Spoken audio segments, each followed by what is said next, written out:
Vishnu Shrimati Shrimati Jayapathi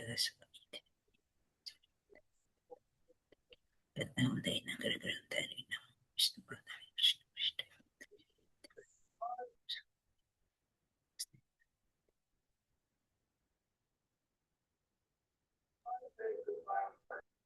Radhe Radhe. Hare Krishna, my humble obeisances to all of you. Thank you for joining Japa session 3 at 11 o'clock. దేవాది దేవుడు శ్రీకృష్ణుడు అనే పుస్తకం మనం చదువుకుంటున్నాము. So ఈ రోజు మనం తెలుసుకోవాల్సింది జరాసంధుడి యొక్క వధ. జరాసంధుడు ఒక గ్రేట్ ఎనిమీ కదా శ్రీకృష్ణుడికి. ఎప్పుడు చూడు అన్నిటికీ అడ్డం పడుతూ ఉంటాడని చెప్పేసి ప్రజల యొక్క శ్రేయస్కరం కోసము ద్వారకా సముద్రంలో ద్వారకాని నిర్మిస్తాడనమాట శ్రీకృష్ణుడు. సో మళ్ళీ ఈ జరాసంధుడితోని అందరికీ ప్రాబ్లమ్స్ వస్తూనే ఉంటాయి. అయితే కృష్ణుడు నిన్న మనం ఎక్కడికి వెళ్ళినట్లు తెలుసుకున్నాము నెమ్మదిగా. ఇంద్రప్రస్థానానికి వెళ్ళారు. అక్కడ పాండవులు ఉన్నారనమాట.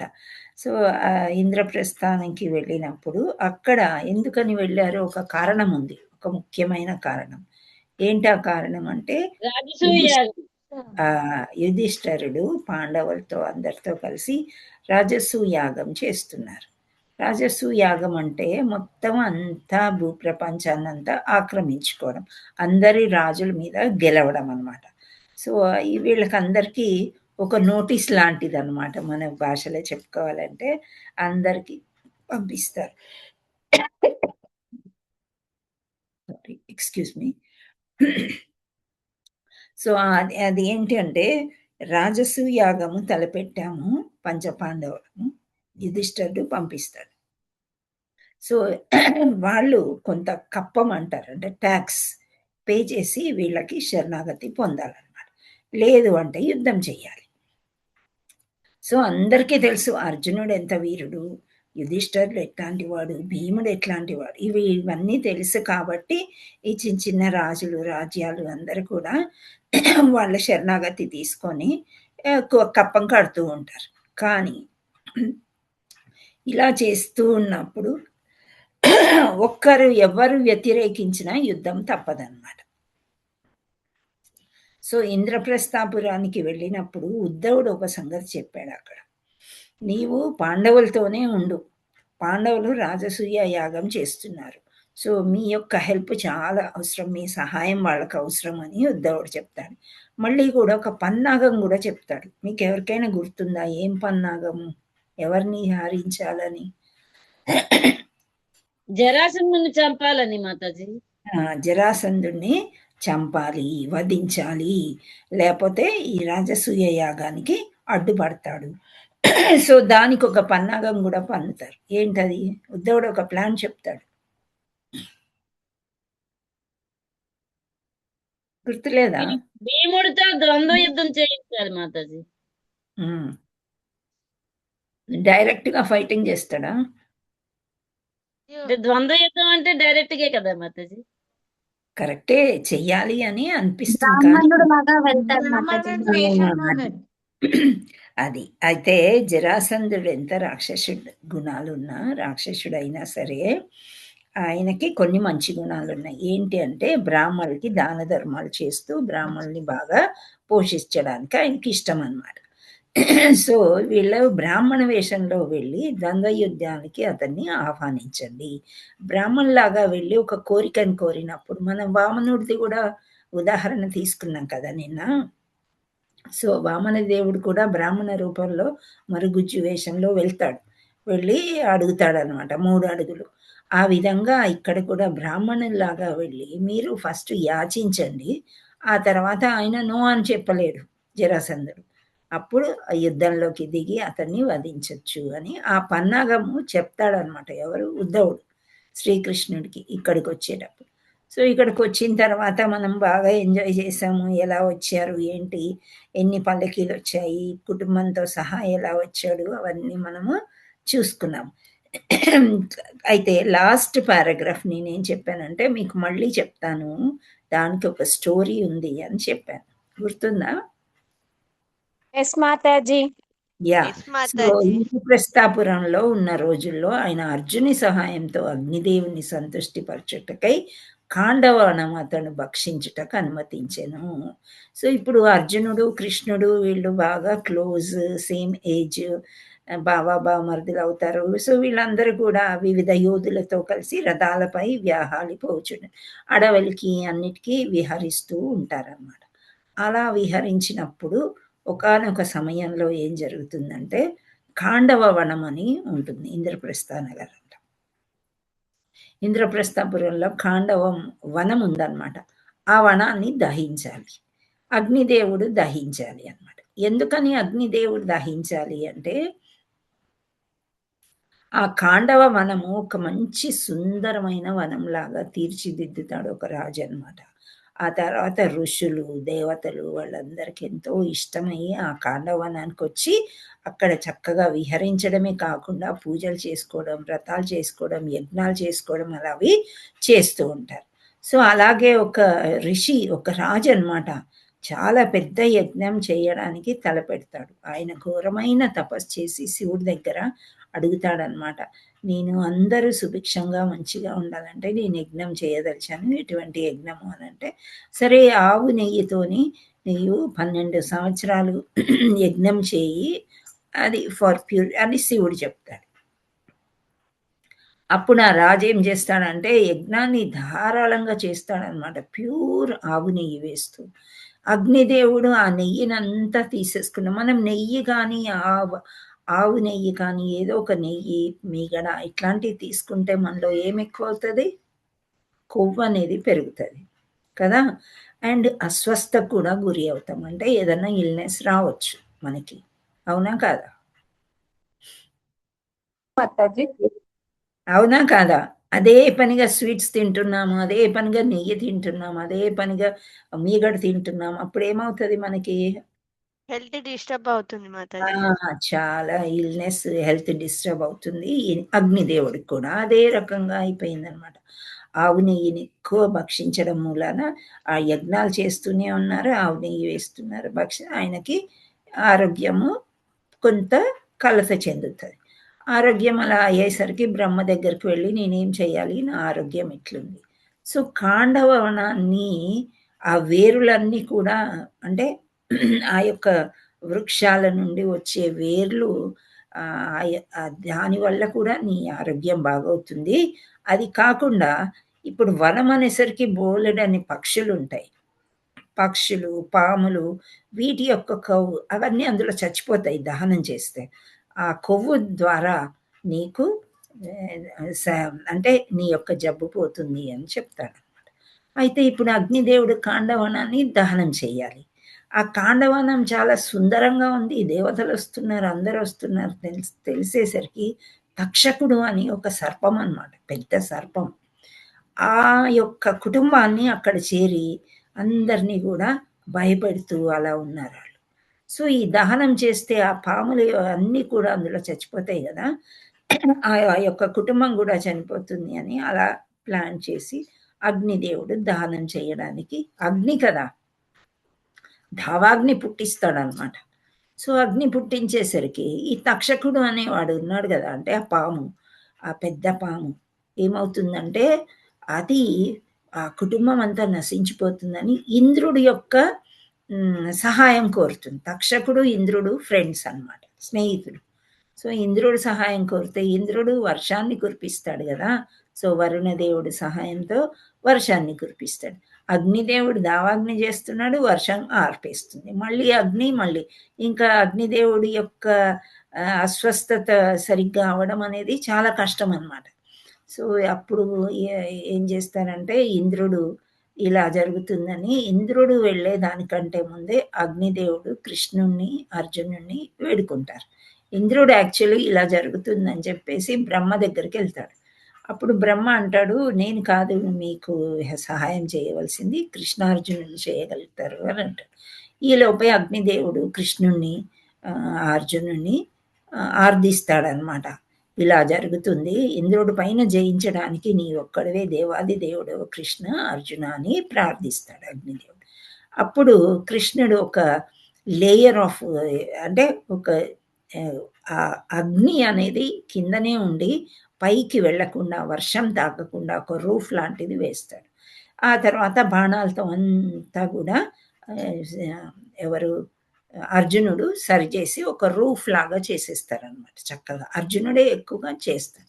సో అర్జునుడు ఒకటి అడుగుతాడు. ఏంటి అంటే, నేను నీకు సహాయం చేస్తాను. నీవు కూడా నాకు వెపన్స్ అంటే అస్త్రాలు ఇవ్వాలి. ఒక గిఫ్ట్ అనేది నాకు ఇవ్వాలి అని అంటాడు. అప్పుడు అగ్నిదేవుడు అశ్వాన్ని అంటే ఒక చారియట్, ఒక రథాన్ని ఇస్తాడు. తెల్లని అశ్వాలు 4 ఉండే రథాన్ని ఇస్తాడు. అది ఎటువంటి రథం అంటే ఎక్కడికి వెళ్ళినా ఏ యాంగిల్‌లో ఎటైనా వెళ్ళిపోవచ్చు అది. వెళుతుంది అండ్ వెళ్ళిన దగ్గర అంతా కూడా విజయం చేకూరుతుందంట. అక్కడ అగ్నిదేవుడు అటువంటి రథాన్ని ఇంకా ఆయా శస్త్రాయుధాలని ఇస్తాడనమాట. ఎవరికి? అర్జునుడికి గిఫ్ట్ లాగా. సో ఇట్లా అగ్నిదేవుడు సంతుష్టి పరచుటకై కాండవనం అతడు భక్షించుటకు అనుమతించను. సరే ఇంకా కాండవనాన్ని నువ్వు భక్షించచ్చు.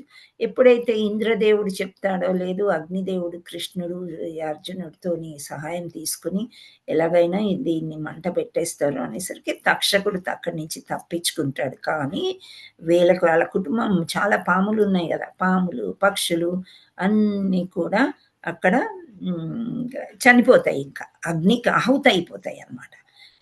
అది జరుగుతాయి. ఈ మయాసురుడు అనే రాక్షసుడు అక్కడ ఉంటాడు. ఆయన మాత్రం కృష్ణుడి గొప్పతనాన్ని అర్థం చేసుకుని మయాసురుడు కృష్ణుడిని శరణు వేడతాడు. ఎవరు శరణు వేడినా కృష్ణ నువ్వు అన్నాడు కదా, అందుచేత ఆయనని రక్షిస్తాడు. మయాసురుణ్ణి రక్షిస్తాడు, తక్షకుడేమో పారిపోతాడు.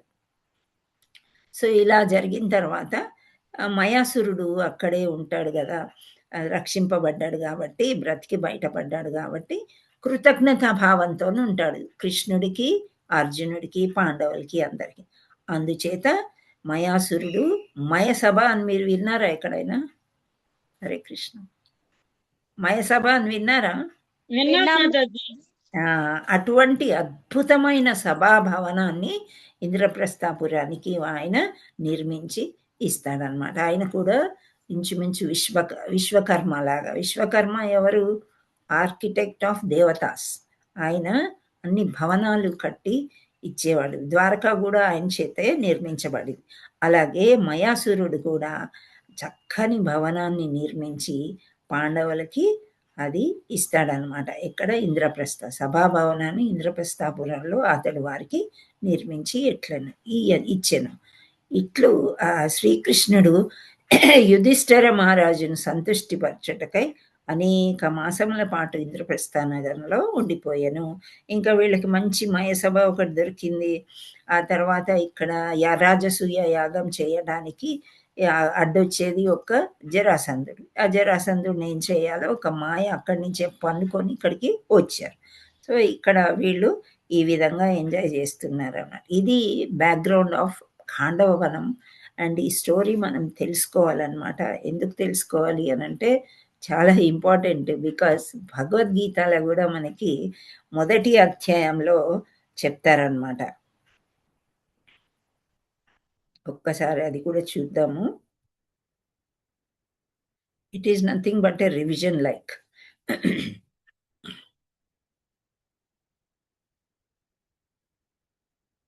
హరే కృష్ణ. మీకు అర్థమవుతుందా నేనేం చెప్పాను?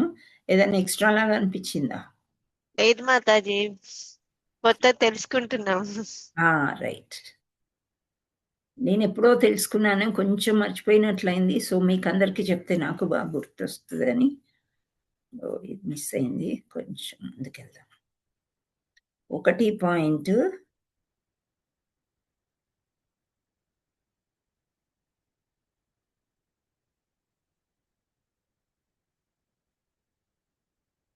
మీకు కనిపిస్తుందా? కొంచెం పెద్దగా చేయనా? కనిపిస్తుంది మాతాజీ. 1.14. ఓకే. సో ఇక్కడ శ్లోకం ఒకటి ఉంది. ఏంటి అంటే, తతః శ్వేతైర్యః ఐర్యుక్తే మహతి స్యందంతే స్థితౌ మాధవః పాండవైశ్చ దివ్యౌ శంఖౌ ప్రదధమతు అని ఉంది ఇక్కడ. ఇక్కడ ఫస్ట్ రావడమే ఏమనొస్తుందంటే తతః శ్వేతైర్య యుక్తే అంటే శ్వేత గుర్రాలు, తెల్ల గుర్రాలతోని చేయబడిన మహారథమునందు స్థితులైనట్టి శ్రీకృష్ణ భగవానుడు అర్జునుడు. మాధవ అంటే శ్రీకృష్ణుడు. అంటే ఎందుకని మాధవ అన్నారంటే ఇక్కడ మనకి భాష్యంలో చెప్తూ ఉన్నారనమాట. ఏమని అంటే మాధవి అంటే లక్ష్మీదేవి. సో లక్ష్మీదేవి యొక్క భర్త కాబట్టి మాధవ అని అంటున్నారు. పాండవైశ్చైవ అంటే పాండుపుత్రులు అర్జునుడు వాళ్ళందరూ కూడా. సో దివ్యౌ శంఖౌ ప్రదధ్మతు అని అంటున్నారు. సో వాళ్ళ దివ్యమైన శంఖాలని ఆ రథం మీద నుండి పూరించారు అని చెప్తున్నారు. ఈ శ్లోకం నేను ఎందుకు చెప్తామన్నానంటే ఇక్కడ అశ్వములు, తెల్లని అశ్వాలు అని చెప్పబడింది ఇక్కడ. ఆ తెల్లని అశ్వాల యొక్క ముఖ్యాంశం ఏమి అంటే ఆ అశ్వాలు ఎక్కడి నుండి వచ్చాయి అని అంటే ఆ తెల్ల రథం ఎక్కడి నుండి వచ్చింది? అగ్నిదేవుడు ఇచ్చాడు. ఎవరికి? అర్జునుడికి. సో అందుచేత ఇది చాలా చాలా ఇంపార్టెంట్ అనమాట. సో ఆ బ్యాక్గ్రౌండ్ అక్కడి నుంచి వచ్చింది. ఎవరైనా ఏదైనా గిఫ్ట్ ఇవ్వాలంటే మనం ఏం చేయాలి? ఒక బర్త్డే పార్టీయో లేకపోతే ఇంకేదో ఉండాలి. ఊరికినే ఎవరేం గిఫ్ట్లు ఇవ్వరు కదా. లేదా ప్రత్యుపకారం అంటే ఏదైనా మంచి చేసినట్లయితే మనకి ఎవరికైనా మంచి చేసామనుకోండి, వాళ్ళు ఎప్పుడో ఒకసారి గుర్తుపెట్టుకొని కృతజ్ఞతాభావంగా ఒక గిఫ్ట్ అన్నా ఇస్తారు. లేదు అంటే వాళ్ళు మళ్ళీ హెల్ప్ చేయడము లేదా క్లోజ్ ఫ్రెండ్స్ అవ్వడము ఇలాంటివి జరుగుతూ ఉంటాయి. సో అదేవిధంగా కాండవనానికి ఎప్పుడైతే దహనం అవ్వట్లేదో, ఇంద్రుడు వర్షాన్ని కురిపిస్తున్నాడో, అగ్నిదేవుడు అర్జునుడిని హెల్ప్ అడిగినప్పుడు అర్జునుడికి ఈ శ్వేతరథం అనేది గిఫ్ట్గా ఇస్తాడు. దాంట్లో గొప్పతనం ఏంటి అని అంటే ఇక్కడ నేను ఒక్కసారి భాష్యం చదువుతాను చూడండి. భీష్మదేవుడు పూరించిన శంఖానికి భిన్నంగా శ్రీకృష్ణార్జుల హస్తంలందరి శంఖాలు దివ్యములని వర్ణింపబడ్డాయి. అంటే మొదటి అధ్యాయంలోనే ఈ విజయ సంకేతాలన్నీ బయటకు వచ్చేసాయి అన్నమాట. సో అది ఎవరు చెప్తూ ఉంటారంటే సంజయుడు ధృతరాష్ట్రుడికి వర్ణిస్తాడనమాట. సో ఇక్కడ శ్రీకృష్ణుడు పాండవుల పక్షంలో నిలిచియుండుటచే ప్రతిపక్షం వారికి విజయావకాశమే లేదని ఆ దివ్య శంఖాల ధ్వనిని సూచిస్తుంది. జయస్తు పాండుపుత్రాణం ఏషాం పక్షే జనార్దన. శ్రీకృష్ణ భగవానుడు పాండవ పక్షం నుండుట చేత ఎప్పుడునూ విజయం పాండుపుత్రులకే లభించును. శ్రీకృష్ణ భగవానుడు ఎప్పుడు ఎక్కడ నిలిచి ఉండెను అక్కడ లక్ష్మీదేవి కూడా నిలిచి ఉండును. అందుకే మాధవి అన్నారనమాట. సో లక్ష్మీదేవి తన భర్తను వీడి ఎన్నడూ ఒంటరిగా నివసింపదు. అనగా విష్ణువు లేదా శ్రీకృష్ణ భగవాను శంఖము నుండి ఉద్భవించిన దివ్య ధ్వని సూచించినట్లుగా విజయము మరియు సంపదలను అంటే అదృష్టము అర్జునుని కొరకు వేచి ఉన్నవి. అంతేకాకుండా మిత్రులిరువురు ఆసీనులైనట్టి రథము అగ్నిదేవునిచే అర్జునునికి అందింపబడినది. దానిని ముల్లోకములలో ఎక్కడకు తీసుకువెళ్ళినా అది అన్ని దిక్కులకు జయించుటకు సామర్థ్యం కలిగిన విషయము సూచించెను. సో ఇక్కడ అగ్నిదేవుడు ఇచ్చినప్పుడు ఇక్కడ ఏం చెప్తున్నారంటే పాంచజన్యం ఋషికేశో దేవదత్తం ధనంజయ పౌండ్రం దత్మౌ మహాశంఖం భీమకర్మ వృకోదర. ఒక్కొక్కరికి ఒక్కొక్క శంఖం ఉందన్నమాట. ఎప్పుడైతే భీష్ముడు శంఖం ఊదుతాడో, భీష్ముడు శంఖం ఎందుకు ఊదుతాడు? మనం కురుక్షేత్ర రణరంగానికి ఎందుకు వెళ్ళామంటే అగ్నిదేవుడు ఇచ్చినట్టు రథము ఎంత గొప్పది అని చెప్పుకోవడానికి. సో ఇక్కడ వాళ్ళు శంఖం భీష్ముడు ఎందుకు ఊదుతాడు అంటే ఒకటేసారి శంఖాన్ని పూరిస్తాడు. ఎందుకు అంటే దుర్యోధనుడు డిప్లొమాటిక్గా యాక్ట్ చేస్తున్నాడు కదా. ఒక పక్క భీష్ముడిని తిడుతున్నాడు, ఒక పక్క ద్రోణుణ్ణి తిడుతూ మళ్ళీ పొగుడుతాడనమాట. అంటే భీష్మ పితామహులు చాలా యోధులు, ఆయనను రక్షించుకోవాల్సింది మనకి చాలా అవసరము అంతే సేనాధిపతులకి వాళ్ళకి చెప్తూ ఉంటారు.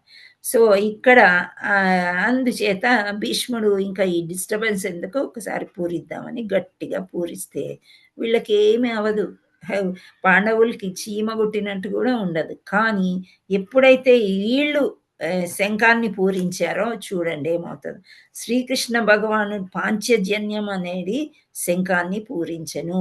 పాంచజన్యం అనే శంఖము శ్రీకృష్ణుడికి సముద్రంలో దొరుకుతుంది ఎప్పుడు అనేది మనం ఈ స్టోరీస్లో తెలుసుకున్నాం. అవునా? మాతాజీ గురువు వాళ్ళ కొడుకు కొరకు పోయినప్పుడు దొరుకుతుంది మాతాజీ. హరి బోల్. సో గురువుని నా కొడుకుని తీసుకురా వెనక్కి అన్నప్పుడు సముద్రానికి వెళ్ళి వెతికినప్పుడు ఈ పాంచజన్యం దొరుకుతుంది అనమాట. సో ఆ పాంచజన్యం శంఖమే భగవంతుడి చేతిలో ఉంటుంది. దేవదత్తం ధనంజయ, ధనాన్ని ఆర్జించి ఇస్తాడు ఎవరికి? అర్జునుడు ఈ రాజసూయ యాగం. చూడండి ఈ శ్లోకాలు భగవద్గీత అంతా కూడా మనం ఇప్పుడు చదివే స్టోరీకి ఎట్లా కనెక్ట్ అయింది అని నేను చెప్పడానికి ప్రయత్నం చేస్తున్నాను అనమాట. సో ఇక్కడ ధనంజయ అని ఎందుకు అంటున్నాడు అర్జునుని అంటే, ప్రతి రాజ్యానికి వాళ్ళు వెళ్ళారు, వెళ్ళి శిస్తు అంతా పట్టుకొచ్చారు రాజసూయ యాగానికి ఖర్చుల కోసం. ఆ తర్వాత ఎవరైతే మేము కట్టము అన్నారో వాళ్ళతో యుద్ధం చేశాడు. యుద్ధం చేసి గెలిచి ఆ కప్పాన్నంతా ఆ ధనాన్ని పట్టుకొచ్చు. అందుచేత ధనంజయ అని అర్జునుడికి పేరు అన్నమాట. సో దేవదత్త అతని శంఖం పేరు దేవదత్త అని శంఖాన్ని అర్జునుడు పూరించాడంట. ఆ తర్వాత భోజన ప్రియుడు, ఈ 5గురిలో భోజన ప్రియుడు ఎవరు? భీముడు. మనకు తెలిసిన విషయమే కదా. సో భీముడు భోజన ప్రియుడు. ఆ సగం అన్నము భీముడు తింటే సగము వండిన పదార్థాలు వీళ్ళందరికీ పెట్టేదంట కుంతిమాత. సో ఆ భోజన ప్రియుడు అంటే వృకోదరుడు అంటారు భోజన ప్రియుడిని. సో ఘనకార్యాలను చేయువాడునైన భీముడు పౌండ్రము అను శంఖాన్ని పూరించాడు. పౌండ్రము అనే శంఖము భీముడిది అనమాట. సో వీళ్ళు ముగ్గురు కూడా అంటే కృష్ణుడు, అర్జునుడు, భీముడు ఈ శంఖాల్ని పూరించారు. ఆ తర్వాత చిన్నవాళ్ళు ఇద్దరు ఉన్నారు కదా నకుల సహదేవులు, వాళ్ళు కూడా వాళ్ళ శంఖాల్ని పూరించారు అని చెప్పారనమాట. చెప్పి అక్కడి నుండి మనకి యుద్ధం అనేది స్టార్ట్ అవుతుంది. అంటే యుద్ధం స్టార్ట్ అవ్వడం కాదు కానీ కురుక్షేత్ర రణరంగంలో ఫస్ట్ అధ్యాయంలోనే మనకు తెలిసిపోయింది ఎవరు విజయ సంకేతాలు అంటే ఏంటి అని మనం తెలుసు. ఇవన్నీ ఎలా వచ్చాయి అంటే శ్రీకృష్ణ దేవాది దేవుడు దాంట్లో మనకి ఆ స్టోరీలో మనకి తెలుస్తుంది. సో మీరు కూడా ఏది చదివినా కానీ ముందు చదివింది మర్చిపోకుండా ప్రయత్నం చేయండి. అన్నీ కూడా చక్కగా ఒకదానికి ఒకటి ఎలా లింక్ అయి ఉంది అనేది శ్రీల ప్రభుపాదుల వారే మనకి చెప్తూ ఉంటారు. కాకపోతే ఇక్కడ ఈ శ్లోకము ఈ చాప్టర్ అని చెప్పలేదు కాబట్టి నేను ఇక్కడ చెప్పాను. ఓకే, హరే కృష్ణ. సో మనం ఇప్పుడు నెక్స్ట్ స్టోరీకి వెళ్ళిపోదాం. జరాసంధుడిని విముక్తి ఎలా కలిగించాడు. ఇక్కడ వధించుట అనొచ్చు, విముక్తి కలిగించుట అనొచ్చు. విముక్తి ఎప్పుడు కలుగుతుంది అని అంటే వధించినప్పుడే కదా. శ్రీకృష్ణుడు ముందున్నాడు అంటేనే అందరికీ విముక్తి అన్నమాట. సో ఇక్కడ గౌరవనీయులైన పౌరులు, బంధుమిత్రులు, బ్రాహ్మణ, క్షత్రియ, వైశ్య ప్రముఖులు అలంకరించిన కొలువుకూటంలో యుధిష్ఠిర మహారాజు తన సోదరుల సమక్షంలో కృష్ణ భగవాను ఉద్దేశించి ఇట్లు పలికెను.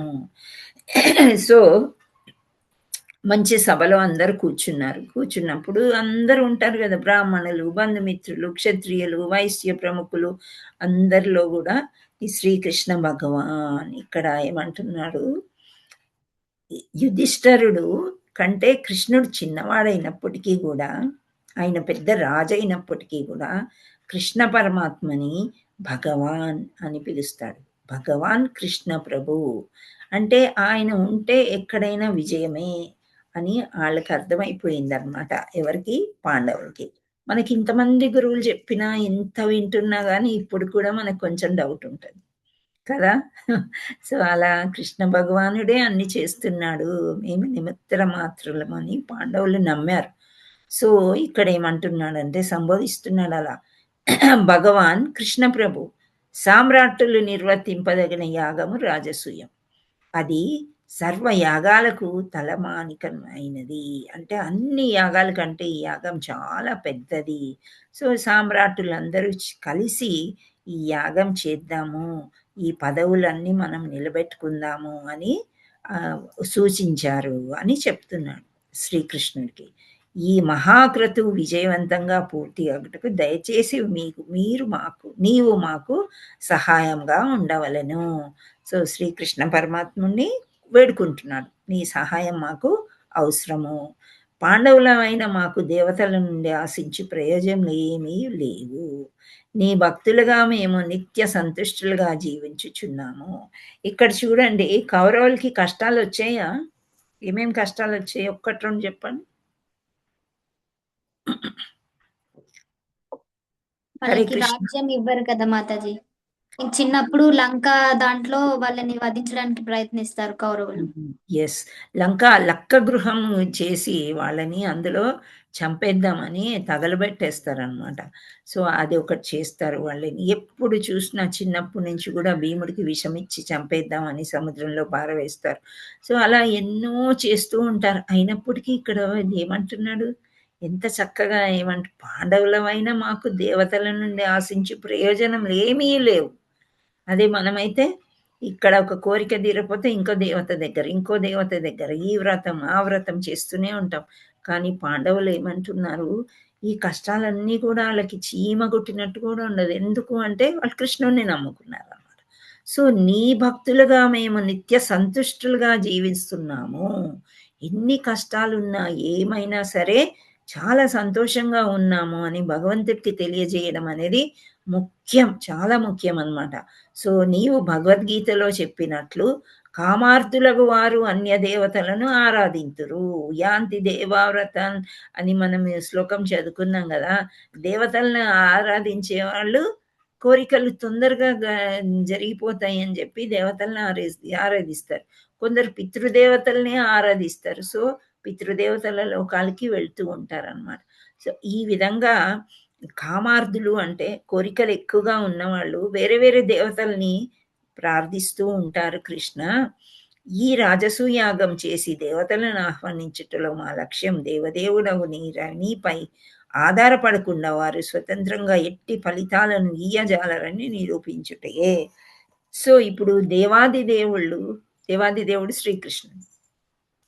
మనకి దేవీ దేవతలు ఉన్నారు, శివుడు ఉన్నాడు, బ్రహ్మ ఉన్నాడు, దేవత కాళీమాత ఉంది, లక్ష్మీదేవి, ఎంతో మంది దేవీ దేవతలు, 3,000,000 దేవతలు అని చదువుకున్నాం. సో 3,000,000 దేవతలు కూడా దేవాది దేవుడి మీద ఆధారపడి ఉన్నారు. మనకి ఇప్పుడు స్టేట్ గవర్నమెంట్ నుంచి ఏదైనా పర్మిషన్ వచ్చింది అనుకోండి, మళ్ళీ సెంట్రల్ గవర్నమెంట్ నుంచి కూడా పర్మిషన్ రావాలి. లేదు అంటే central government permission already state government దగ్గర ఉండుంటే ఆ యొక్క నియమాలన్నీ మనం పూరించినట్లయినే ఆ పర్మిషన్ మనకి వస్తుంది. సో ఇక్కడ ధర్మరాజు అంటే యుధిష్ఠిరుడు ఏమంటున్నాడు, నీవే పెద్ద, అందరికంటే దేవాది దేవుడు నీవే. ఈ దేవతలు ఎవరైతే ఉన్నారో వాళ్ళని ఆహ్వానిద్దాం. మనం ఆహ్వానించి ఏమని నిరూపిద్దామంటే ఈ దేవతలందరూ కూడా నీ పరిచారికలే అని నిరూపిస్తాడంట యుధిష్ఠిరుడు. అందుచేత నేను యాగం చేస్తాను అని అంటున్నాడు. నీవు దేవాది దేవుడు, అజ్ఞానులకు వారు నీవు సాధారణ మానవుడు అని భ్రమింతురు. అజ్ఞానులు ఉన్నారు, ధృతరాష్ట్రుడు, దుర్యోధనుడు, కర్ణుడికి కూడా తెలుసు. అయినప్పటికీ కూడా వాళ్ళు ఏమీ తెలియనట్టు అజ్ఞానంలో ఉన్నట్లు వాళ్ళు ఉంటారనమాట. అది కాకుండా వాళ్ళు దోషాలని కూడా వెతుకుతూ ఉంటారు కృష్ణుల్లో. దేవాది దేవుడని ఇక్కడ వీళ్ళు నమ్ముతుంటే కొన్ని దోషాలు కూడా వెతికి మాయగాడని అది ఇది అంటూ ఉంటారన్నమాట. అపనిందలు కూడా వేస్తారు. సో అందుకే నేను రాజసూ యాగం చేసి దానికి బ్రహ్మ, శివుడు మొదలగు ఊర్ధ్వ లోకాధిపతులైన దేవతలందరినీ ఆహ్వానించి మహాసభలో నీవే దేవాది దేవుడు, తక్కిన వారందరూ దాసానుదాసులని నిరూపించదలిచితిని. ఎంత మంచి ప్రోగ్రాం చేద్దాం అనుకున్నాడు మన యుధిష్ఠిరుడు, నిరూపించాలనుకున్నాడు అనమాట. మనకి నిరూపణ కొన్ని కథలు అవన్నీ మనకి దొరుకుతాయి. ఇంద్రుడు అహంకారం ఎలా విరుస్తాడు, బ్రహ్మ అహంకారం మనం చూసాము ఎలా చేస్తాడు అని శ్రీకృష్ణుడు. సో ఇలా అనమాట. అందుచేత యుధిష్ఠిరుడు కూడా వాళ్ళందరూ నీ దాసానుదాసులే, సో మనం అది నిరూపిద్దామని అందుకే నేను యజ్ఞం చేస్తున్నాను అని చెప్తాడు. నిత్యము కృష్ణ చైతన్యంలో జీవించుచు నీ పాదార విందాలని నీ పాదలని స్మరించువారు ఐహిక కాలుష్యము నుండి విముక్తులగుదు అనుట నిశ్చయము. ఐహిక బంధాలు అంటే ఐహిక మెటీరియలిస్టిక్ భౌతికం ప్రపంచం గురించి ఆ కాలుష్యం నుండి మనము బయటపడతాము అన్నారు. ఎవరు? నీ పాదార విందాలు అంటే నిన్ను శరణాగతి పొందిన వాళ్ళు ఈ రకంగా ఉంటారు. నీ కైంకర్యంలో నిమగ్నులైన సంపూర్ణ చైతన్యంలో నిన్నే ధ్యానించు కీర్తించి ఉండువారు పరిశుద్ధాత్ములు. సో ఎప్పుడైతే శ్రీకృష్ణుని నమ్ముకుని ఉంటారో వాళ్ళందరూ కూడా పరిశుద్ధాత్మలు. నిరంతర కృష్ణ కైంకర్యం నిమగ్నులైన వారు జనన మరణ చక్రం నుండి విముక్తులగుదురు. మరి పరిశుద్ధాత్మలు అయినప్పుడు ద నెక్స్ట్ స్టెప్ ఈస్ భగవద్ధాంకి వెళ్ళిపోతారు అంతే. అంటే విముక్తి అయిపోతుంది అన్నమాట. మళ్ళీ ఈ జన్మ మృత్యు జరా వ్యాధి చక్రంలో మనము పడము. అట్టివారు భగవంతాల నుండి ముక్తిని గాని ఐహిక భోగ భాగ్యాలను గాని కోరరు. వారు వాంఛలన్నీ కృష్ణ చైతన్యంలో చేయువారి కైంకర్యం వలనే సిద్ధించును. వాళ్ళేం కోరుకోరనమాట. సిద్ధ భక్తులు, శుద్ధ భక్తులు నీ ధామ్కి రావాలి, నీ సేవ చేయాలి, కృష్ణ కృష్ణ నన్ను తీసుకెళ్ళిపో అని ఎప్పుడు అనుకోరంట. ఎక్కడ ఉంటే అక్కడ వాళ్ళు కృష్ణ సేవనే చేస్తారు, కృష్ణుని ఆరాధిస్తారు. కాబట్టి ఆటోమేటిక్గా వాళ్ళకి అవి వస్తాయి, సిద్ధించును అని చెప్తున్నారు. మేము నీ పాదార విందాలని శరణు జొచ్చిన వారం స్వయంగా నీ విచ్చటికి విచ్చేట భాగ్యమని తలుచుచున్నాము. సో ఆ దేవాది దేవుడు ఇక్కడికి రావడమే మాకు చాలా భాగ్యము. నిన్నొక సామాన్య చారిత్రక పురుషుడిగా భావించి వారికి మధ్యగల భేదము నేను లోకంనకు చాటగోర్చున్నాను. సో ఇక్కడ ఎవరైతే శ్రీకృష్ణుడు సామాన్య మానవుడు, ఆయన ఇన్ని పెళ్ళిళ్ళు చేసుకున్నాడు, ఇంతమంది భార్యలు, రాత్రిళ్ళు రాసలీలలు చేస్తాడు గోపికలతో, ఇలాంటివన్నీ ఎవరైతే అన్నారో వాళ్ళందరికీ నువ్వెవరు అనేది నేను చాటించి చెప్పడానికి నిశ్చయించుకున్నాను అని చెప్తున్నాడు. ఒక చెట్టు ములకను నీరందించినచో ఆ చెట్టు కొమ్మలకు, ఆకులకు, రెమ్మలకు, మొత్తం చెట్టు అంతటికి ఎట్లు పుష్టి చేకూరును, అట్లే కేవలం నీ పాదార విందాలను ఆశ్రయించటం వలన జీవితంలో అత్యుత్తమమైన పరిపూర్ణతను సాధించుట సాధ్యము కాగలదని నేను లోకానికి ప్రకటించదలిచితిని. సో ఇప్పుడు చెట్టు కొమ్మల మీద, పుష్పాల మీద, పళ్ళ మీద ఇలా నీళ్లు చిలకరించామనుకోండి, చెట్టు బతుకుద్దా? హరే కృష్ణ. ఓన్లీ మనకి ఫ్రెష్నెస్ కోసం గార్డెన్ లో అలా చిలకరించుకోవచ్చు. కానీ ఎప్పుడైతే వేరుకి నీరిస్తామో అప్పుడే ఇవన్నీ కూడా పచ్చగా ఉంటాయి. అదే విధంగా కృష్ణుడికి ఆయన యొక్క పాదాల వద్ద శరణాగతి పొందినట్లయితే మనము ఇహ పరములు రెండు కూడా సిద్ధించును. అంటే భౌతిక ప్రపంచంలో కూడా మనకి సంతోషమే ఉంటుంది, మనం ఏమీ వేడుకోము, ఏమీ కోరుకోము అని చెప్తూ ఉన్నాడు అనమాట. సో ఇక్కడ యుధిష్ఠిరుడు మొత్తం భగవద్గీత అంతా కూడా అక్కడ భగవంతుడు ఏమేమి చెప్పాడో అన్నీ చెప్తున్నాడు. ప్రతి జీవి హృదయంలో నీవు ఉంటావు కృష్ణ. వాళ్ళ యొక్క కర్మ ఫలితాల్ని అందజేస్తూ నీవు ఒకరి పట్ల కూడా పక్షపాతం చూపుట గాని, మరి ఒక పట్ల అనాసక్తిగా ప్రదర్శించుట గాని చేయజాలవు అని ఖచ్చితంగా చెప్తున్నాడు. కానీ మనమేమనుకుంటాము, ఈ కష్టం వచ్చింది నాకే ఎందుకు రావాలి, పక్కవాడు ఇంత సుఖపడుతున్నాడు కదా, అతను నాకంటే చెడ్డవాడు కదా అని మనం అనుకుంటూ ఉంటాం. కానీ కర్మానుసారము మన పాత జన్మలు ఎన్నున్నాయి, 84 లక్షల జీవరాశుల యోనిలో ఎంత తిరిగామో మనకు తెలీదు. ఇప్పుడు మానవ జన్మ వచ్చిన తర్వాత ఇప్పుడే మనం కృష్ణ చైతన్యంలోకి వచ్చాము. సో ఆ కృష్ణుడి గురించి ఇప్పుడే తెలుసుకుంటున్నాము. సో మన కర్మ ఫలితాల గురించి దాన్ని బట్టే భగవంతుడు మన హృదయంలో ఉండి మనకి ఏమి ఇవ్వాలో అది ఇస్తూ ఉన్నాడు. సో ప్రతి జీవికి తన ఇచ్ఛానుసారం ఐహిక భోగాలను అనుభవించే అవకాశం నీవు కల్పించు. పరమాత్మగా జీవాత్మలో పాటు నీవు కూడా ఆ జీవుల దేహంలో వసించుచు ఒక వంక వారి కర్మ ఫలితాలు వారికి అందజేయచ్చు, మరొక వంక కృష్ణ చైతన్యం నెరవేర్చుకొని నీ కైంకర్యం చేయ అవకాశాన్ని కూడా నీవు కల్పించుచున్నావు. మనకి బుద్ధి పుడుతుంది కదా, ఈరోజు గుడికి వెళ్ళాలి, ఈరోజు ఇది చదవాలి, ఈరోజు ఇది చేయాలి, అది కూడా భగవంతుడే పుట్టిస్తాడు అని చెప్తున్నాడు. ఐహిక కోరికలు కూడా, అంటే భౌతిక ప్రపంచంలో మనకి కొన్ని కావాలి, ప్రొద్దున లేస్తే మనకి భోజనం కావాలి, అవునా? సో అది తింటూ చేస్తూ సో ఇవన్నీ కూడా వాటితో పాటు నువ్వు కర్మబంధాలని ఇవన్నిటిని కూడా 2 కూడా భగవంతుడు మనకి ఇస్తున్నాడు అని చెప్తున్నాడనమాట. సో నీవు స్వర్గంలోని కల్పవృక్షం వంటి వాడవు. ఆ వృక్షము ఎవరేది కోరినా వారికి ఇచ్చును. ఇది కరెక్టా? మీరు ఏ కోరిక కోరుకున్నా భగవంతుడు మీకు ఇస్తున్నాడా? హరే కృష్ణ. లేదా? Yes, మాతాజీ. ఏదైనా ఇస్తాడు. మీరు గమనించండి. ఆ, మనం భక్తి కోరుకునేటప్పుడు జాగ్రత్త. నేను చెప్పేది ఒకటే, ఏదైనా కోరుకుంటే దాని వెనుక ఏదో మాతాజీ, మనకి ఏది అవసరమో భగవంతుడికి తెలుసు, అది తప్పకుండా ఇస్తాడు. ఇస్తాడు. కానీ మనం కోరుకొని మనం మనం ఎక్కువ కోరుకుంటాము. బాధలు తెచ్చుకుంటాము. అయితే ఆ. కోరుకున్నది కూడా భగవంతుడి లిస్ట్ లో ఉంటది. ఇన్ని కోరికలు ఉన్నాయి, ఇవి ఫుల్ఫిల్ అయ్యాయి, ఇవి కూడా ఫుల్ఫిల్ చేసేస్తాడు ఈ జన్మ కాకపోతే వచ్చే జన్మలో. అందుకే మనం కోరికలు కోరొద్దు అని చెప్తూ ఉంటారు. కోరికలు కోరుకున్నామంటే దాని వెనకాల ఒక ట్రబుల్ వస్తది. మనకి కొన్ని డబ్బులు 100 రూపాయలు అవసరం ఉన్నాయి. దేవుడా 1000 రూపాయలు ఇస్తే నేను 900 దాచుకుంటాను, నీకే ఉపయోగిస్తాను, 1000 ఇచ్చేయి అని అడిగామనుకోండి, ఇస్తాడు 1000. ఆ 900 ఎక్కడన్నా పోగొట్టుకోవచ్చు, దాన్ని జాగ్రత్త చేయలేక సతమతం అవ్వచ్చు, ఏమన్నా అవ్వచ్చు. నీకు 100 అవసరం, 100 అడగకుండానే ఇస్తున్నాడు కదా భగవంతుడు. సో అన్నమాట. సో ఆయన పక్షపాతి కాదు అని యుధిష్ఠిరుడు చాలా ఖచ్చితంగా చెప్తున్నాడు. ఆ వృక్షము ఎవరేది కోరినా దానికి వారికి ఇచ్చింది. కల్పవృక్షం వంటి వాడవు నువ్వు అని చెప్తున్నాడు. కల్పవృక్షం అంటే ఏంటి? అక్కడ నిలబడి ఏది కోరి చప్పట్లు కొట్టి నాకు ఇది కావాలంటే వచ్చేస్తుంది అంటారు, స్వర్గంలో ఉంటుంది అని చెప్తారనమాట. సో అలాంటి వాడివి నువ్వు, ఏది కోరినా నీవు ఇచ్చేస్తావు.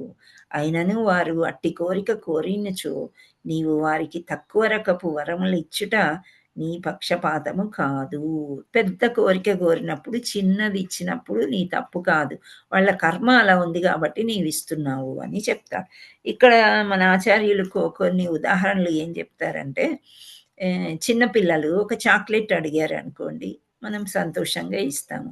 వాడికి కావాల్సిన పుస్తకము, పెన్ను అడిగారు.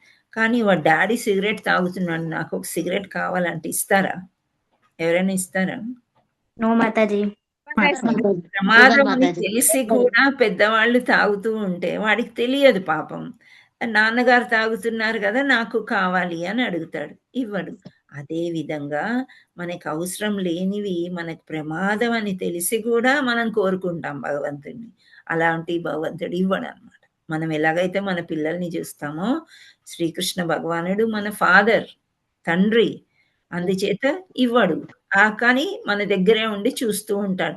సరే వీడు ఇలా సిగరెట్ అడిగాడు కదా, మనం ఇవ్వలేదు అని చెప్పి వాళ్ళని వదిలేయకూడదు, గమనిస్తూ ఉండాలి. ఏమో ఫ్రెండ్స్ని అడుక్కున్నారేమో, ఫ్రెండ్స్ దగ్గర తీసుకున్నారేమో, తాగుతున్నారేమో అనేది కొంచెం గమనించాలన్నమాట.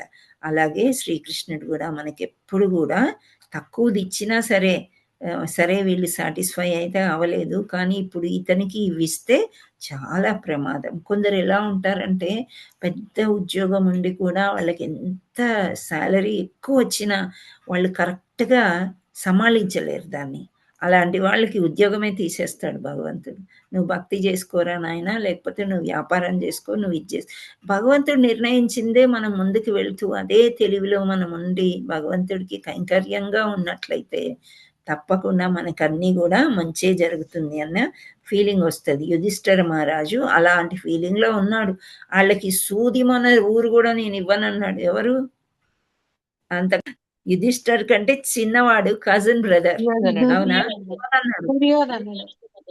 దుర్యోధనుడు ఇవ్వనన్నాడు. ఇవ్వనంటే కూడా సంతోషంగా ఉన్నారు వాళ్ళు. ఎందుకు? కృష్ణుడిని నమ్ముకున్నారు. కృష్ణుడు ఏదో ఒకటి చేస్తాడు మాకు. వాళ్ళు అర్జునుడు కూడా భయానికి వీళ్ళందరినీ నేను చంపను, నాకు వద్దు రాజ్యం, నేను సన్యాసి అయిపోతాను, అడవులకి వెళ్ళిపోతాను అంటే, లేదు నీ క్షత్రుడి అవి, వాళ్ళు ఆల్రెడీ ఎప్పుడో చనిపోయారు నా నోట్లో అని చెప్పేసి భగవద్గీతని మనకి ఇచ్చారనమాట. సో ఆ రకంగా మనం కూడా కృష్ణుడిని నమ్ముకోవాలి. దేవాది దేవుడైన శ్రీకృష్ణుడు ఏది కావాలో అది ఇస్తాడు మనకి. కానీ కొంత మనకి ఓపిక అనేది, అంటే సహనం చాలా చాలా అవసరం అన్నమాట. అది యుధిష్ఠిర మహారాజు పలుకులను విని కృష్ణ ప్రభు ఇట్లు బదులు పలికెను. సో ఇక్కడ కృష్ణుడికి మనం పొద్దున్న లేస్తే కీర్తన చేస్తున్నాం, భజన చేస్తున్నాము, ఆరతి చేస్తాము, ప్రసాదాలు పెడుతున్నాము. Definitely he must be happy కదా, ఉండాలా లేదా దేవుడు? మనము ఏ రకంగా చేసినా భగవంతుడు హ్యాపీగానే ఉంటాం. ఒక్కోసారి ఉప్పు మర్చిపోతాం, ఒక్కోసారి చక్కెర మర్చిపోతాము. సో మన ఆచార్యులు చెప్తారు, ఆ పళ్ళెంలో ఒక పక్కన కొంచెం ఉప్పు వేయండి, కొంచెం చక్కెర వేయండి, తీపద అవి కూడా మర్చిపోతాం. అయినప్పటికీ కూడా భగవంతుడు ఆస్వాదిస్తాడు మనం ఏది పెడితే అది. ఆ భోగాన్ని ఆస్వాదించిన తర్వాత మనం తిని చూస్తే ఆ ప్రసాదం ఎంతో రుచిగా ఉంటుంది అన్నమాట. సో ఆ విధంగా నమ్మాలి. మహారాజా అరిశూదన శత్రువులను సంహరించువాడా, అరిశూదన అని యుధిష్ఠిరుని పిలుస్తున్నాడు అనమాట. మూర్తి దాల్చిన ధర్మస్వరూపమా. సో యుధిష్ఠిరుని ధర్మరాజు అని కూడా అంటారు కదా. నీవు తలపెట్టిన రాజసూ యాగానికి నేను పూర్తిగా నీకు అండగా ఉంటాను. ఈ మహాక్రతు నిర్వచించినచో నీ ఖ్యాతి మానవజాతి చరిత్రలో శాశ్వతంగా నిలిచి ఉండగలదు. మహర్షులు, పితృదేవతలు, సర్వదేవతలు నాతో సహా నీ బంధుమిత్రులందరూ నీవి యాగం చేయవలనే కోరుకుంటుమి. దీనివలన సర్వజీవులు సంతుష్టి చెందుదురు. సో ఇక్కడ మనం ఏదైనా వ్రతము, ఏదైనా పూజ, ఒక పెళ్ళి ఏదైనా చేసామనుకోని పెద్దవాళ్ళని అడుగుతాం కదా, అమ్మ నేను ఇది చేయాలనుకున్నాను, నాన్నగారు ఇది చేయాలనుకున్నాను, చేయమంటారా ఏంటి? పెద్ద వాళ్ళని పిలిచి ఒక మీటింగ్ అనేది పెట్టి మనం చేస్తాం. అదేవిధంగా కృష్ణ భగవానుడు చెప్తున్నాడు, మన వాళ్ళందరికీ కూడా నీవు రాజసు యాగం చేయడం అనేది ఇష్టం కాబట్టి నేను నీకు సహాయంగా ఉంటాను. కానీ దీనికి ముందు నీవు ప్రపంచంలో రాజులందరినీ జయించి వారి నుండి కప్పాలను గ్రహించి వారితో ఈ యజ్ఞాన్ని నిర్వహింపవలెను. సో ఇందాక నేను చెప్పాను కదా, అందరి దగ్గర ట్యాక్సులు తీసుకో, ఎవరైతే ఇవ్వరో వాళ్ళతో ఫైటింగ్ చేయాలి. అది నీ నలుగురు సోదరులు అంటే వాయుదేవుడికి ఇంద్రుడు మొదలగు దేవతల పుత్రులు అనమాట. ఈ నలుగురు సోదరులు కూడా అంటే యుధిష్ఠిరులు కాకుండా ఇంకా మిగతా నలుగురు కూడా ఎవరో యొక్క వరం చేత పుట్టిన వాళ్ళు వీళ్ళందరూ. అంటే భీముడు వాయుదేవుడికి పుడతాడు, తర్వాత అర్జునుడు ఇంద్రుడికి, యుధిష్ఠిరుడు యమధర్మరాజుకి, నకుల సహదేవులు అశ్విని దేవతలకు పుట్టినట్లు భారతము నడుపుచున్నది. సో ఇక్కడ మీకు ఇవన్నీ స్టోరీస్ బ్యాక్గ్రౌండ్ తెలుసని నేను అనుకుంటున్నాను. కుంతీదేవికి ఒక వరం ఉంటుంది కదా, ఏ దేవతని తలుచుకుంటే ఆ దేవత ద్వారా పుత్రులు పుడతారు. ఎందుచేత అంటే పాండురాజుకి సంయోగం అనేది జరగకుండా ఒక శాపం లాగా, అంటే ఆయనకి పాండురోగం ఉంటుంది కాబట్టి ఆయన అర్హుడు కాదు.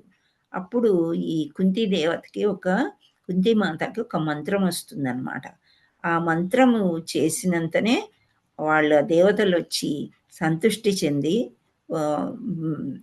పుత్రుల్ని ప్రసాదిస్తారు.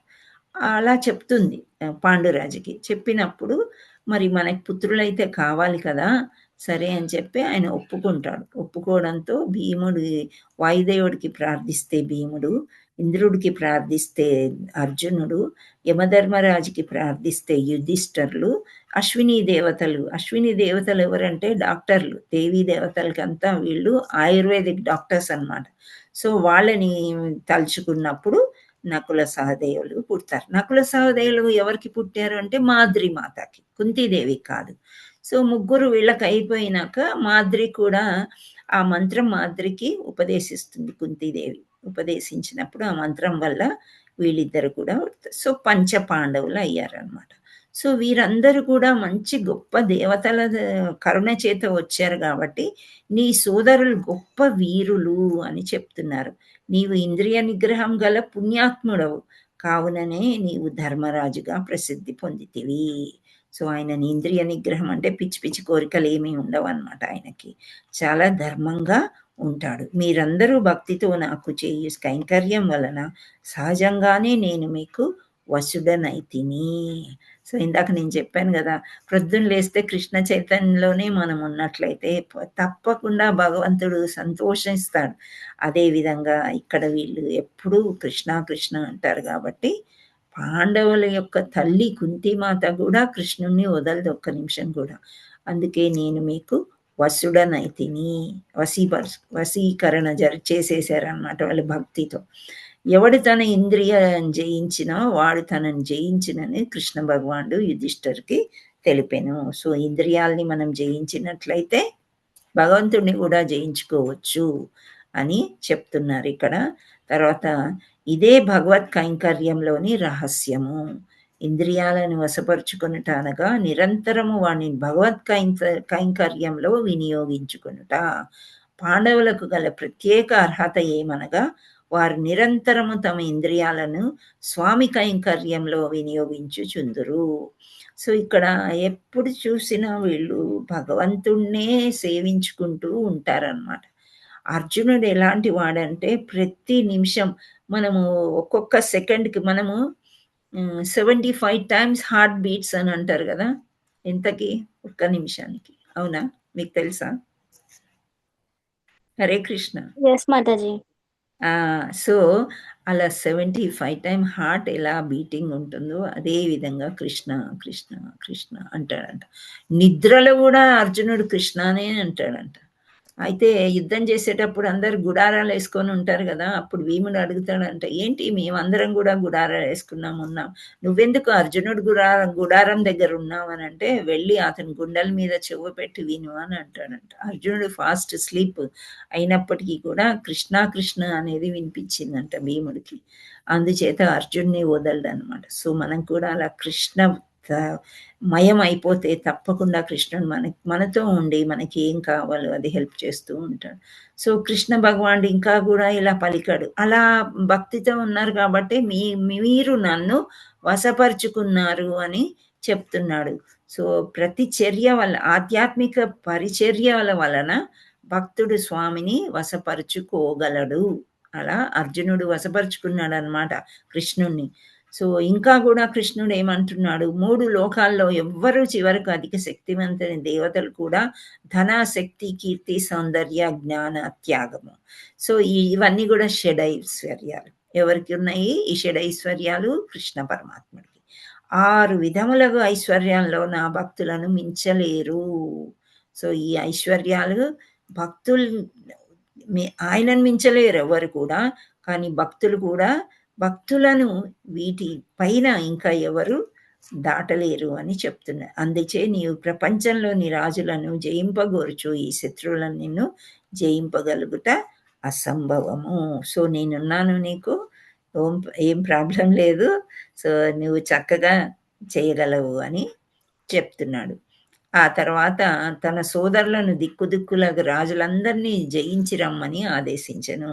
సో ఈ 4 సోదరులు వెళ్ళారు. ఇందాక నేను చెప్పినట్లు కప్పం ఎవరైతే కట్టరో వాళ్ళతోని యుద్ధం చేయాలి, కప్పం కట్టించుకోవాలి, రావాలి. సో అలా ధనార్జన చాలా చేశారనమాట వీళ్ళు.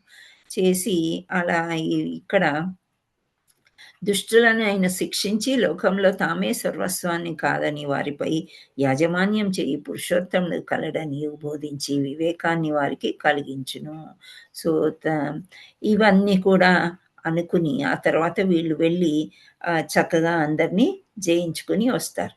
సో ఇలా వివిధ దిక్కులకి వీళ్ళ తమ్ముళ్ళందరూ వెళ్ళేసరికి ఒక దిక్కుకు వెళ్తే ఎవరు తగులుతారు అంటే జరాసంధుడు. మగధ దేశపు రాజైన జరాసంధుడు తన సార్వభౌమత్యంను అంగీకరింపవలలేదని వినగానే యుధిష్ఠిరుడు మిక్కిలి కలత చెందెను. సో ఇక్కడ వచ్చేసిందనమాట మన టాపిక్. పాండవ సోదరులంతా పెద్ద మొత్తంలో బాగా పట్టుకొచ్చారు కప్పాలని, అంటే డబ్బుల్ని పట్టుకొచ్చి సంతోషంగా వచ్చారు. కానీ మగధ దేశపు రాజు జరాసంధుడు మాత్రం అసలు అంగీకరించలేదంట. ఏంటి, నేను సిస్టేం కట్టను అని చెప్పి అన్నాడు. అప్పుడు యుధిష్ఠిరుడు ఈ యాగం ఎలా జరుగుతుంది, ఒకరు అడ్డం వచ్చారు అని అనుకుని కలవరపాటు చెందాడంట. చెందితే అప్పుడు ఆల్రెడీ ఉద్ధవుడు ఒక ప్లాన్ చెప్పారు కదా. సో మా శ్రీకృష్ణుడు అంటాడు, మనం ఇలా చేద్దాము. సో శ్రీకృష్ణుడు, భీమసేనుడు, అర్జునుడు 3 బ్రాహ్మణ వేషం వేసుకుని రాజధాని సైడు వెళ్ళారనమాట. ఎక్కడికి? ఆ గిరివ్రజపురానికి బయలుదేరారనమాట. సో వాళ్ళు బ్రాహ్మణ వేషంలో ఉన్నారు.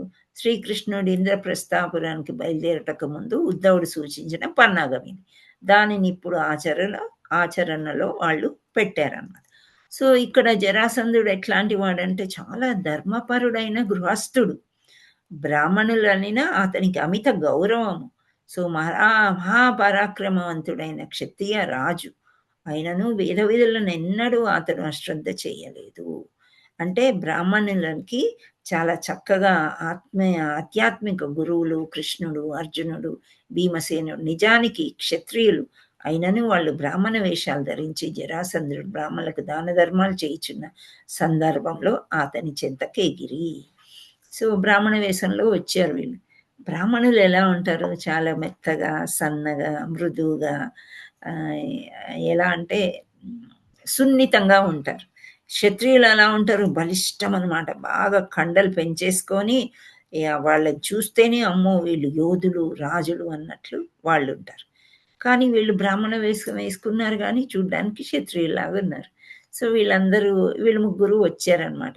వచ్చిన తర్వాత బ్రాహ్మణ వేషంలో ఉన్న కృష్ణ భగవానుడు రాజుతోనేమంటున్నాడు, ప్రభులకు జయము జయము, మేము మువ్వురము అతిలమై నీ ప్రసాదము వచ్చితిమి, మిక్కిలి దూరదేశం నుండి మేము వచ్చి ఉన్నాము, మీ నుండి ఒక దానము గ్రహించుటకై మేము వచ్చితిమి, మేము ఏది అడిగినను లేదనకుండా మీరు వసకగలరని మేము నమ్ముచున్నాము, మీ ధర్మగుణము మాకు తెలియను, సహనశీలము గల వ్యక్తి ఎట్టి ఆపద సంభవించినను సహించును, ఒక నేరస్తుడు మిక్కిలి నికృష్ట కార్యంని కూడా చేయుటకు ఎట్లు వెనకాడడు, అట్లే నీ వంటి ధర్మదాతలు ఆర్ది ఏది అడిగినను నిస్సంకోచంగా ఇత్తురు.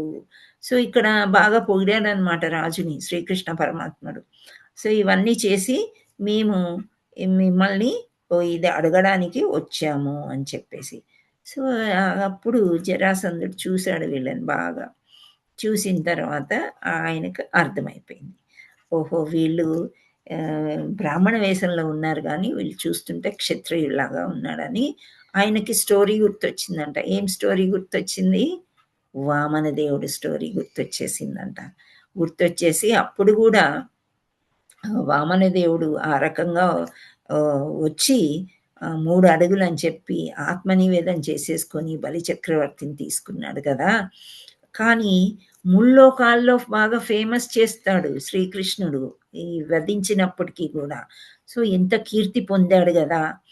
ఇక్కడ కృష్ణుడు అంటాడు అనమాట, ఒక్కసారి మీరు ఏదైనా ఈ దానం ఇస్తామని ఇచ్చినప్పుడు ప్రాణాలకి కూడా వెనకాడని వాళ్ళెందరో కూడా కీర్తిని పొందారు అని చెప్తారు. తన శరీరం నుండి మాంసం కోసి ఇచ్చిన ఒక పౌరంని కాపాడిన శిబి చక్రవర్తి మున్నగు వెంకటి దాతలు ఊర్చి వినియేయుందురు. సో ఇవన్నీ చెప్తున్నాడు ఆయన. ఈ కీర్తి అనేది చాలా అనైశ్వర్యమైనది, దేహము నశ్వరమైనది జరాసంధుడికి తెలియజేసెను. సో ఇవన్నీ చెప్పి అతనికి చెప్పాడు శ్రీకృష్ణుడు. సో అతనికి అన్నీ గుర్తొచ్చాయి అన్నమాట. వీళ్ళు చూస్తుంటే క్షత్రియులుగా తోస్తున్నారు, వారి భుజాల మీద ధనుస్సులు దాల్చడం వలన ఏర్పడిన గుర్తులు కనిపిస్తున్నాయి, వారు అద్భుతమైన దేహ సౌష్ఠం కలవారు, వారి కంఠాలు గంభీరంగా ఉన్నాయి అని ఇవన్నీ చూస్తున్నాడు అనమాట. వీళ్ళు బ్రాహ్మణులు కారు అని ఆయన నిర్ణయం చేసుకున్నాడు. నిర్ణయం చేసుకున్న తర్వాత ఏమైంది అంటే తనలో తాను ఇట్లా అనుకుంటున్నాడంట, ఈ పరిస్థితులలో వారేది కోరినను నేను వారికి ఇచ్చేదను, వారు నా దేహం కోరినను నిస్సంకోచంగా దానిని వారికి అర్పింతును అని అనుకొని బలి చక్రవర్తి గురించి మళ్ళీ తెలుసుకున్న, గుర్తు చేసుకున్న ఆ సందర్భంలో బలి చక్రవర్తి ఆయనకు గుర్తు వచ్చాను. సో విష్ణుమూర్తి యొక్క బ్రాహ్మణ వటు రూపంలో వచ్చి బలి చక్రవర్తిని యాచించి రాజ్యాన్ని ఐశ్వర్యాన్ని సంపూర్ణంగా హరించెను. సో కోల్పోయిన రాజ్యాన్ని ఇంద్రుడి కొరకై అట్లు చేశాడు కదా విష్ణుమూర్తి. అయినా కానీ కీర్తింపబడ్డాడు ముల్లోకంలో. ఆ వచ్చిన బ్రాహ్మడు విష్ణువే అని ఇంద్రుని తరపున తన రాజ్యం ఐశ్వర్యం గ్రహించుటకు ఆయన వచ్చినని బలిచక్రవర్తి ఊహించగలిగాను. సో బలిచక్రవర్తి ఆధ్యాత్మిక గురువు శుక్రాచార్యుడు. బలిచక్రవర్తి 3వ అడుగు ఎప్పుడైతే వామనదేవుడు అడుగుతాడో అప్పుడు శుక్రాచార్యుడు రాక్షసుల యొక్క గురువు అన్నమాట. ఆయన చెప్తాడు, వద్దు నువ్వు వీళ్ళని నమ్మొద్దు, ఆయన ఎవరో కాదు, మొత్తం నిన్ను హరిస్తాడు అని చెప్తే కూడా గురువు మాట వినాడు అనమాట. ఎందుకంటే నేను ఒక మాట ఇచ్చేసాను, 3 అడుగులు అడిగాడు ఇచ్చేస్తాను, సో అలా అనుకుని గురువు మాటను కూడా వినకుండా ఆయన సర్వస్వాన్ని ధారపోసెను. సో నవవిధ భక్తిలో లాస్ట్కి వచ్చేది ఏంటి? ఆత్మ నివేదన. సో ఆయన మొత్తానికే అర్పించుకున్నాడు అనమాట. అర్పించుకొని చిరస్థాయిగా ఆయన నిలిచిపోయాడు. సో ఆ స్టోరీ అతనికి గుర్తొచ్చిందంట జరాసంధుడు. తర్వాత ఈ నశ్వరమైన దేహాన్ని త్యాగం చేయటం ద్వారా శాశ్వతమైన కీర్తిని నేను సాధింపగలిగినచో ఈ దానము చేయటమే మంచిది. చూసారా ఇక్కడ? ఎలాగో ఈ దేహం ఇప్పుడు కాకపోతే రేపు పోతుంది, దేహం పోతే పోయింది, కానీ శాశ్వతమైన కీర్తి నాకు వచ్చితే అదే మంచిది కదా. సో బ్రాహ్మణుల శ్రేయస్సు కొరకే జీవింపని క్షత్రుని జన్మ నాకెందుకు అని అనుకుంటున్నాడు.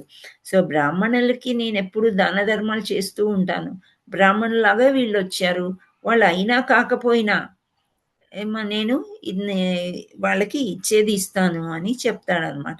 సో అప్పుడు ఇంకా మాన్యులైన బ్రాహ్మణులారా, మీకు ఇచ్చవచ్చిన కోరికను నా నుండి మీరు కోరుకోవచ్చు, మీరు కావలనచో నా శిరస్సునైనా ఇచ్చుటకు నేను సంసిద్ధుడను అని అన్నాడు. అనేసరికి అప్పుడు ఇంకా శ్రీకృష్ణ భగవాను జరాసంధుడితోని చెప్పేస్తాడనమాట. ఏమని అంటే, మేము బ్రాహ్మణులను కాము, వీళ్ళిద్దరూ మేము క్షత్రియులము, వీళ్ళిద్దరూ అర్జునుడు భీమసేనుడు, నేనేమో కృష్ణుడు అని చెప్తాడనమాట. వాళ్ళు పాండురాజ పుత్రులు వీళ్ళిద్దరు అని అనేసరికి ఇంకా నిజస్వరూపం ఎప్పుడైతే చెప్తారో జరాసంధుడికి చాలా కోపం వచ్చేస్తుంది అన్నమాట. పెద్దగా విలన్లు నవ్వుతారు కదా, ఆహాహా అన్నట్టు బాగా ఆగ్రహం చెంది నవ్వుతాడు గంభీర స్వరంతో. మూఢులారా, అంటే మీరు అజ్ఞానులు, పోరు కావాలనచో వెంటనే దానం ఇచ్చుట సంసిద్ధుడను. మీకు ఒకవేళ ఫైటింగే కావాలంటే నేను యుద్ధం చేసేవాడిని కదా, దాని కొరకు మీరు బ్రాహ్మణ రూపంలో రావాలా? కృష్ణ, నీ ఒక పిరికె పందవు, ఒక సమయంలో నువ్వు పారిపోయావు, రంచోర్ అంటారు కదా, సో పారిపోయావు, నాతో పోరాడలేక మధురా నగరాన్ని తీసుకుని పోయి ఇక్కడ సముద్ర మధ్యంలో నిర్మించావు. సో భీముడు అండ్ అర్జునుడా నాకంటే చిన్నవాడు, నీవా పిరికి పంద, సో భీముడు ఒక్కడే నాకు తగిన ఉజ్జి, సో అతనితో నేను పోరాడతాను అని చెప్తాడనమాట. సో వీళ్ళిద్దరు ఇంకా పోరాటానికి దిగుతారు. ఎన్ని గదలు విరిగిపోతూ ఉంటాయి, ఇద్దరు బాగా ఎక్కువగా ఫైటింగ్ చేస్తూ ఉంటారు. అలా 27 రోజులు యుద్ధం చేస్తారనమాట. సో ఆ యుద్ధం ప్రారంభమైంది కానీ ఎండ్ అవ్వట్లేదు, ఇద్దరిలో కూడా ఆ బలం అలా ఉంది. అప్పుడు ఇంకా 28 రోజులు అయిపోయిన తర్వాత శ్రీకృష్ణుడితోని భీముడు అంటాడు, ఇంకా నమ్మకం లేదు నాకు, నేను ఓడిపోతానేమో కృష్ణ, జరాసంధుడి జన్మ రహస్యం ఏదో ఉంది, అది నీకు తెలిసి ఉండొచ్చు అని వేడుకుంటాడనమాట. వేడుకుంటే అప్పుడు శ్రీకృష్ణుడు ఆ రహస్యాన్ని చెప్తాడు. ఏంటి అంటే, ఇద్దరు తల్లుల నుండి 2 ప్రత్యేక భాగాల జరాసంధుడు జన్మించెను. ఒక బిడ్డ అన్ని అవయవాలతోని చక్కగా పుడతారు, కానీ ఇద్దరు తల్లుల్లో సగం సగం వాళ్ళు పుట్టారంట. పుడితే అప్పుడు ఆ 2 విడిభాగాల వలన ఎట్టి ప్రయోజనం లేదని తండ్రి ఆ భాగాలను అడవిలో పారవేయించారు. అచ్చట జరా అనే మంత్రగత్తె 2 విడిభాగాలను ఉన్న ఆ శిశువును చూచి తల నుండి పాదం వరకు 2 భాగాలను సంధింపగలిగను. సో ఆమె ఆ జరా అనే మంత్రగత్తె ఏం చేసింది, ఆమె యొక్క మంత్రబలం చేత ఆమెకు పిల్లలు అంటే ఇష్టం, సగం సగం ఇలా పడున్నాయి ఏంటి బొమ్మల్లాగా అని చెప్పి అతికిస్తుంది అనమాట. సో ఈ రహస్యం ఏంటంటే కృష్ణుడికి తెలిసింది. సో వధింపాలంటే జరాసంధుణ్ణి చీల్చాలి, 2 భాగాలు చేసి ఆ 2 భాగాల్ని ఇటు అటు ఉల్టా అంటాం కదా, వేరుగా అంటే అతుక్కోలేని విధంగా చాలా దూరంగా పారవేస్తే గనక వాడిని వధించవచ్చు, వేరే దారి లేదు అని శ్రీకృష్ణుడు భీముడికి చెప్పి ఒక చెట్టు కొమ్మని తీసుకొని ఇలా చీలుస్తాడన్నమాట. చీల్చి చూపిస్తాడు ఎలా వధించాలి అని. అప్పుడు ఇంకా భీముడికి తెలిసిపోయింది కదా, ఇంకా విజృంభిస్తాడనమాట. విజృంభించి కాళ్ళు పట్టుకొని లాగి అతన్ని క్రింద పడవేశను. క్రింద జరాసంధుడిని పాదంపై తన పాదం నొక్కి పెట్టి 2వ పాదాన్ని తన 2 చేతులతో పట్టుకొని అతని దేహాన్ని ఆసనం మొదలు తల వరకు 2 భాగాలగునట్లు చీల్చి వేస్తాడు. సో ఈయనకు కూడా చాలా బలం ఉంది, ఆయనకు కూడా చాలా బలం ఉంది. కానీ ఆ వీక్ పాయింట్ ఏంటి అనేది తెలుసుకున్నాడు భీముడు. సో చీలుస్తాడనమాట. చీల్చి ఏనుగు చెట్టు కొమ్మని చీల్చినట్లు భీమసేనుడు జరాసంధుని దేహాన్ని రెండుగా చీల్చివేసి ఆ చీల్చిన భాగాల్ని వేరువేరుగా పారవేచెను. చూపర్లకు జరాసంధుని దేహంలోని ప్రతి భాగంలోని ఒక కాలు, ఒక తొడ, ఒక వృషము, సగము రొమ్ము, సగము వెన్నుపూస, మెడ, వెముక, చేయి, ఒక కన్ను, చెవి, సగము ముఖము కనిపించెను. జరాసంధుడు వధింపబడిన వార్త వినగానే మగధరాజ్య పౌరులందరూ అహంకారం చేసిరి. కృష్ణార్జునులు భీమసేనుని కౌగలించుకొని అభినందించిరి. జరాసంధుడు వధింపబడినను కృష్ణుడు కానీ పాండవ సోదరులు కానీ అతని రాజ్యంపై కన్ను వేయలేదు. సో వీళ్ళు వాళ్ళ రాజ్యమే వద్దనుకున్నారు. ఇంకా అందరికీ కూడా ఎవరి రాజ్యాలు వాళ్ళకి ఇచ్చేస్తూనే కుప్పం కట్టమని అన్నారు. సో అది కట్టలేదు కదా, జరాసంధుని చంపేసిన ఆ రాజ్యాన్ని వీళ్ళు తీసుకోవాలనుకోకుండా వాళ్ళ యొక్క కుమారుడు అనమాట వధించుటకు కారణం ప్రపంచ శాంతి భంగం కలిగించకుండా అతన్ని నివారించుటే. రాక్షసులు ఎప్పుడునూ కల్లోలము సృష్టించుదురు, దేవతలట్లుగాక ప్రపంచ శాంతికి కృషి చేయుదురు. కృష్ణ భగవానుడు ఆశ్రయం ధర్మాత్మలను రక్షించుట, శాంతికి భంగం కలిగించు రాక్షసులను సంహరించుట. దుష్ట సంహారము శిష్ట రక్షణము. అందుచే కృష్ణ ప్రభువు వెంటనే జరాసంధుని కుమారుడగు సహదేవుని రావించి యథావిధిగా అతనికి పట్టాభిషేకం గావించి శాంతియుతంగా రాజ్యం నెలకొమ్మని పలికెను. సో కృష్ణ ప్రభు సమస్త విశ్వంనకు అధినేత. సర్వులను శాంతియుతముగా కృష్ణ చైతన్యం కలిగి జీవించుచుండుట ఆయన అభిమతము. సహదేవుని గద్దెపై నిలిపిన పిమ్మట జరాసంధుడు బంధించిన రాజులందరినీ కృష్ణ భగవానుడు విడిపించెను. సో జరాసంధుడిని వధించి రాజులందరినీ విడిపించేశాడను. జరాసంధునికి విముక్తి కలిగించుట అని దశమస్కందము 71వ అధ్యాయము. భక్తి వేదాంత స్వామి భాష్యము సమాప్తము. హరే కృష్ణ హరే కృష్ణ కృష్ణ కృష్ణ హరే హరే, హరే రామ రామ రామ హరే హరే. దేవాదిదేవ శ్రీకృష్ణ భగవానికి జై. గురుదేవులకి జై. Hare Krishna. So that was the story. జరాసంధుడి యొక్క వధ. అందులో అగ్నిదేవుడి యొక్క రథం తెలుసుకున్నాము, కాండవ వనం గురించి తెలుసుకున్నాము. జరాసంధుడికి 2 తల్లులు, ఏంటి ఆయనకి ఎందుకు చనిపోవట్లేదు అనేది తెలుసుకున్నాము. ఆ రహస్యం ఏంటి అని కృష్ణ పరమాత్ముడు తెలుపుతాడు. తర్వాత రాజసూ యాగం అనేది యుధిష్ఠిరుడు ఎందుకు చేస్తున్నాడు అంటే అందరి రాజుల మీద అసలు ముఖ్యమైన ఉద్దేశం ఏంటి, యుధిష్ఠిరుడు ఎందుకు యాగం చేద్దాం అనుకుంటాడు? దేవీ దేవతలందరూ కూడా దాసులు దేవాది దేవుడి కింద అని చూపిద్దాం అనుకొని వాళ్ళందరినీ ఇన్వైట్ చేసి యాగం చేద్దామని అనుకుంటాడు అన్నమాట. మెయిన్ ఉద్దేశం అది. సో ఆ విధంగా జరిగింది. హరే కృష్ణ. హరే కృష్ణ మాతాజీ. ఒక్క స్టోరీలో ఎన్నో విషయాలు తెలిసిపోయినాయి మాతాజీ. దీని లోపల చాలా విషయాలు తెలుసుకున్నాం మాతాజీ. దీని లోపల చాలా స్టోరీలు ఒకదానికొకటి ముడిపడి ఉంటాయి. ఇంకా మనం విప్పుతూ ఉంటే ఇంకా ఇంకా ఇంట్రెస్టింగ్గా ఉంటాయి. హరే కృష్ణ.